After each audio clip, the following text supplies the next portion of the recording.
கடலில் ஏற்படும் போக்குவரத்து நெரிசலுக்கு தீர்வு காண மெகா கடல் மேம்பால திட்டம் ஒன்றை மாநில நெடுஞ்சாலைத்துறை கையில் எடுத்துள்ளது.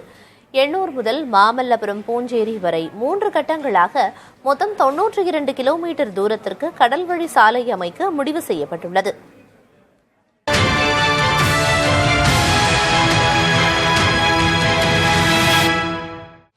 சென்னை பெருநகரின் வளர்ச்சிக்கு ஏற்ப வாகன போக்குவரத்தும் நாளுக்கு நாள் அதிகரிக்கிறது.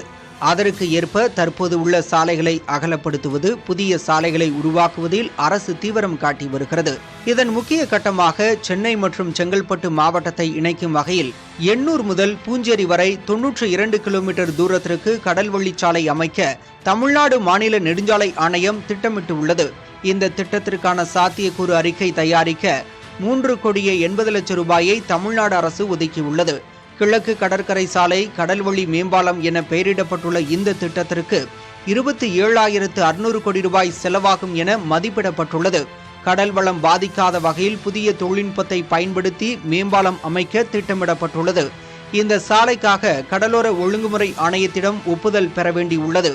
இந்த சாலையால் துறைமுகங்களில் சரக்கு கப்பல் போக்குவரத்து அதிகரிப்பதுடன் தொழில் வளம் பெருகும். சென்னை சாலைகளில் வாகன நெரிசல் கணிசமாக குறையும் என்று எதிர்பார்க்கப்படுகிறது.